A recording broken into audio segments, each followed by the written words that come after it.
Hola a todos, mi nombre es María José Sepúlveda, soy del programa de Contaduría Pública a Distancia y el día de hoy les voy a hablar un poco sobre el Museo del Oro y sus importantes muestras de la historia de Colombia. Para comenzar, quiero hablarles de uno de los lugares más emblemáticos de Colombia, el Museo del Oro. Este museo no solamente es famoso en nuestro país, sino que también es reconocido como uno de los más importantes de toda América Latina. Este se encuentra ubicado en el centro de Bogotá, en una zona muy asequible y alberga más de 55.000 piezas arqueológicas, lo cual es una cifra impresionante. De esas piezas, unas 34.000 pertenecen a la orfebrería prehispánica, es decir, objetos hechos en oro por las culturas indígenas antes de la llegada de los españoles. Este museo fue inaugurado en el año 1939 por el Banco de la República, con el objetivo de preservar y proteger y difundir el patrimonio cultural de nuestro país. El Museo del Oro de Bogotá fue fundado en el año 1939 por el Banco de la República de Colombia. Pero, ¿por qué una entidad financiera se interesó en crear un museo? Bueno, en ese momento el país estaba enfrentando una gran problemática. Muchas de las piezas de oro prehispánico estaban siendo sacadas ilegalmente del país, vendidas al extranjero y perdiéndose para siempre. Por eso el banco tomó la iniciativa de proteger y conservar el patrimonio arqueológico colombiano, especialmente la orfebrería preindígena, que es una de las más impresionantes y valiosas del continente. Gracias a ese esfuerzo hoy podemos disfrutar de este increíble museo que no solo expone las piezas, sino que también educa y conecta a los visitantes con las raíces culturales de nuestro territorio. En la imagen del centro pueden ver una fotografía antigua del museo y al lado una de las piezas más representativas de su colección, el Popolo Quimbaya, símbolo de la riqueza y la complejidad de nuestras culturas ancestrales. ¿Tan importante este lugar? La respuesta es clara. La encontramos en dos dimensiones, la importancia cultural y la importancia patrimonial. Empecemos con lo cultural. El Museo del Oro cumple un papel clave en la preservación de la memoria indígena. Desde sus exposiciones podemos entender o extender mejor las creencias, los rituales y el pensamiento de los pueblos originarios de Colombia. Además, el museo fortalece nuestra educación en la entidad porque nos ayuda a conocer quiénes somos, de dónde venimos y valorar nuestras raíces. También funciona como un espacio de reflexión intercultural donde se reconoce la diversidad de las culturas que habitan nuestro país.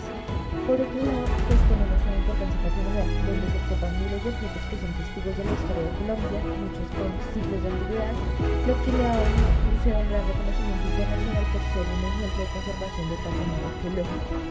Y no podemos olvidar su impacto en la economía cultural. Dado como nuestros antepasados lograron trabajar el oro sin tener la tecnología moderna que usamos hoy, pues aquí está la respuesta. Para empezar, ellos utilizaban bateas, una especie de plato grande de madera para recolectar oro de los ríos, en donde era un proceso manual, paciente y cuidadoso pero muy efectivo. Luego, para moldear el metal, empleaban martillos de piedra con los que golpeaban y daban forma al oro con una destreza increíble. Y no solo eso, dominaban técnicas avanzadas para la época. Por ejemplo, sabían hacer aleaciones como la de oro con cobre, que hoy conocemos como tumbanga. Esta mezcla no solo les permitía ahorrar oro, sino que también les daba más resistencia y variedad en los tonos de metal. También eran expertos en la fundición y modelo del metal, en donde lograban figuras complejas, joyas, máscaras y adornos de rituales para una precisión asombrosa. Todo esto sin hornos eléctricos, sin moldes de acero, sin herramientas modernas, solo con ingenio, observación de la naturaleza y el conocimiento ancestral específico. Después de la extracción del oro, el siguiente paso era transformar ese metal en verdaderas obras de arte. Y para eso, las culturas prehispánicas dominaban diferentes técnicas de manufactura, que hoy nos siguen asombrando por su precisión y creatividad. La primera que encontramos aquí es la técnica de cera perdida. Este método consistía en esculpir la pieza de cera, luego cubrirla con una capa de arcilla o barro y calentarla para que la cera se derritiera y dejarla en un molde vacío.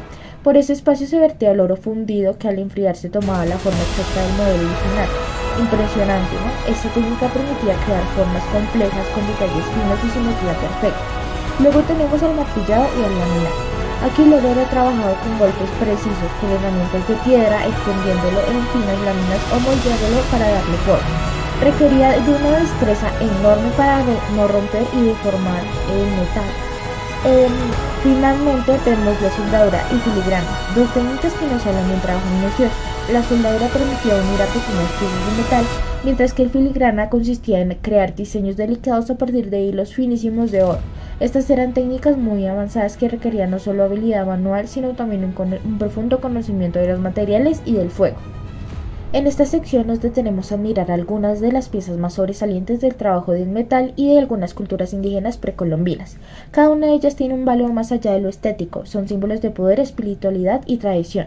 Comenzamos con las máscaras ceremoniales, fabricadas con oro con gran detalle. Estas no eran simples adornos, sino elementos usados en rituales importantes, posiblemente para representar espíritus, ancestros o deidades. Su forma, su expresión y el brillo del metal evocaban lo sagrado, lo místico y lo sobrenatural. A continuación vemos los pectorales grandes en forma de animales como aves o felinos. Estas piezas no solo muestran los estatus del portador, sino también la conexión espiritual con la naturaleza, brindando sabiduría o protección, y así llevar los aves sobre el pecho invocaban esas cualidades.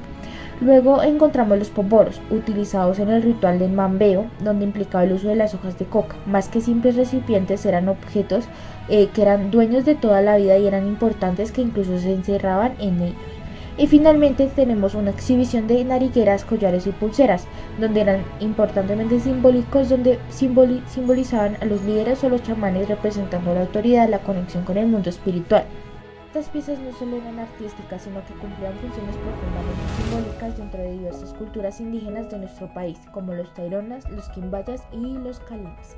Las máscaras eran utilizadas principalmente en rituales religiosos y funerarios, pero también eran ceremonias en donde la transformación espiritual infundía muchísimo más. Eran objetos que representaban animales o seres místicos y muchas veces se consideraban un canal para conectar con el mundo espiritual. Por ejemplo, en la cultura tairona se cree que los chamanes usaban estas máscaras para comunicarse con los espíritus o para protegerse durante las ceremonias sagradas.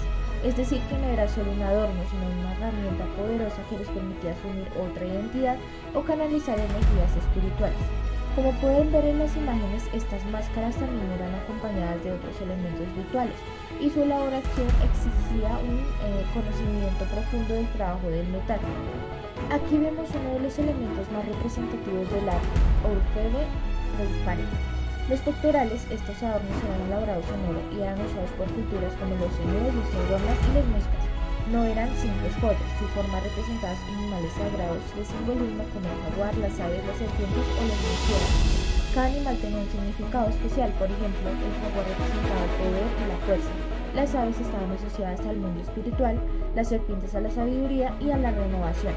Estos pectorales eran usados principalmente por líderes o caciques, que con ellos demostraban su autoridad y su conexión con el divino. Así el oro se convirtió en una especie de lenguaje sagrado. Aquí tenemos uno de los objetos más icónicos del Museo del Oro, el poporo. Este instrumento era utilizado principalmente por los muiscas, los quimbayas y otras culturas andinas en un ritual muy importante, el mambeo, que consiste en el consumo sagrado de la hoja de la coca, pero no era simplemente una práctica cotidiana, tenía un fuerte sentido espiritual, simbólico y social. A través de este ritual las personas meditaban, se conectaban con la naturaleza y los espíritus, y también demostraban su madurez en su posición como comunidad. El poporo quimbaya en particular se ha convertido en el símbolo del Museo del Oro porque representa esta función perfecta entre la técnica metalúrgica y el pensamiento sagrado de nuestros ancestros. En esta parte vemos cómo el oro se usaba también en forma de adornos personales como narigueras, collares y pulseras, muy comunes entre culturas como los taironas, quimbayas, muiscas y tolimas. Aunque podrían parecer simples elementos decorativos, en realidad eran marcados sociales muy importantes. Indicaban el estatus, el linaje e incluso la función religiosa o política de quien los portaba. Las narigueras, por ejemplo, eran muy características de los caciques y los sacerdotes, ya que simbolizaban poder y autoridad. Los collares y pulseras también se ofrecían a los dioses o a elementos de la naturaleza como el agua en rituales sagrados. Así que cada pieza tenía un propósito más allá de la estética.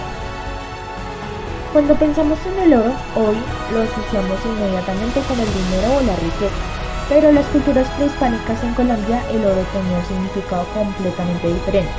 No era moneda, sino un símbolo de poder espiritual, estatus social y una conexión con los dioses. Los llevaban principalmente los caciques, los chamanes y los miembros de alto rango en la comunidad. En ese sentido, el oro servía como una expresión o una forma de expresión cultural profunda, un lenguaje visual que comunicaba quién eras, cuál era tu papel en la sociedad y cuál era tu vínculo con lo sagrado. En Colombia existía una enorme diversidad cultural en torno al uso del oro. Lo vemos claramente al comparar las prácticas de culturas como los muiscas, quimbayas, taironas y zenúes. Aunque compartían ciertos elementos en común, cada una tenía su propia manera de trabajar el metal, sus propios estilos artísticos y sus rituales particulares. Esta diversidad es lo que lo hace tan fascinante al patrimonio arqueológico colombiano, ya que no existe una sola forma de entender o extinguir el oro, sino múltiples visiones que se entrelazaban con las creencias, los mitos y las formas de vida de cada cultura. Los muiscas tenían los tunjos, las figuras motivayas, los quimbaya, los poporos, los taironas, las medigueras y los señores collares con animales fabulosos. Una parte fundamental de la espiritualidad indígena era su cosmovisión. Ellos creían que el universo estaba compuesto por tres planos: el mundo superior donde habitaban los dioses, el mundo intermedio donde vivían los humanos y el inframundo habitado por los espíritus y los ancestros.